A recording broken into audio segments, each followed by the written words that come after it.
Kita ke kabar lain, Saudara. Pemerintah Kabupaten Mimika menandatangani nota kesepahaman dengan PT Freeport Indonesia dan Yayasan Pemberdayaan Masyarakat Amungme dan Kamoro atau YPMAK. Penandatanganan ini menjadi momentum penguatan sinergi dan kolaborasi pembangunan dalam sejumlah sektor.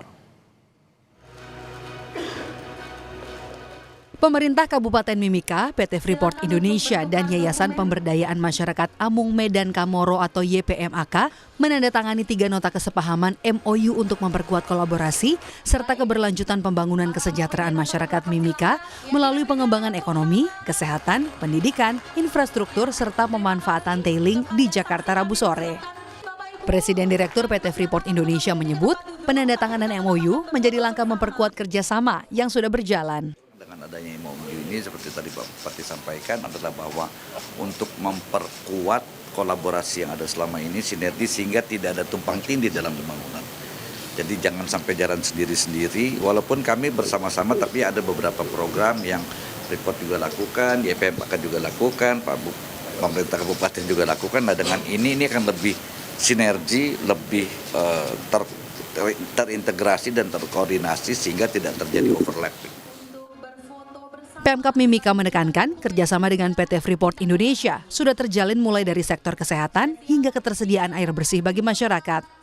PT Freeport Indonesia selama ini telah memberikan kontribusi nyata bagi pembangunan Kabupaten Mimika dan Provinsi Papua Tengah serta kabupaten lainnya. Ya, tadi dikatakan Freeport sudah bantu terkait dengan pengembangan kesehatan, terutama masyarakat rumah sakit, bangun rumah sakit. Ada rencana juga ke depan mungkin siapa tahu bangun apa lagi gitu ya. Kemudian yang pasti sekarang kami punya air bersih, kita kerjasama dan kolaborasi SPAM ini kan Freeport membuat WTP-nya, kami punya tugas menyalurkannya kepada masyarakat.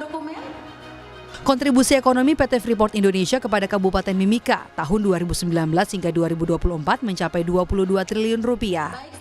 Di 2025, Pemkab Mimika menerima sekitar 4,8 triliun rupiah yang berasal dari penerimaan negara bukan pajak, royalti, dan pajak. Sementara di 2026, Kabupaten Mimika juga memperoleh sekitar 1,2 triliun rupiah dari pembagian keuntungan bersih perusahaan, sehingga total penerimaan daerah mencapai sekitar 6 triliun rupiah. Di samping itu, dana kemitraan dari PT Freeport Indonesia yang dikelola oleh YPMAK telah direalisasikan dalam 3 sektor utama seperti peningkatan kualitas pendidikan masyarakat Mimika dengan pemberian beasiswa pada 4.000 penerima hingga layanan rumah sakit mitra masyarakat. Kami membiayai lebih dari 4.000 orang penerima beasiswa ya, di seluruh Indonesia. Bahkan di luar negeri juga kami biayai dari dana yang ada. Jadi program-program yang lain selain itu adalah selain beasiswa ada asrama juga. Asrama yang kita kerjasamakan dengan mitra-mitra pendidikan kita itu sudah berjalan lebih dari 20 tahun ya. Sudah jalan. Begitu juga dengan kesehatan, ada rumah sakit tadi Pak Tony sudah sempat sampaikan, rumah sakit mitra masyarakat merujuk masyarakat asli ya, terutama Amungme Kamoro. Juga 5 kerabat suku juga bantuan juga kami kasih untuk suku Papua yang lain yang memang membutuhkan bantuan dari YPMAK. Pemkab Mimika berharap penguatan kerjasama dengan PT Freeport Indonesia menjadi langkah untuk meningkatkan indeks pembangunan manusia, pertumbuhan ekonomi, serta kualitas hidup masyarakat Kabupaten Mimika.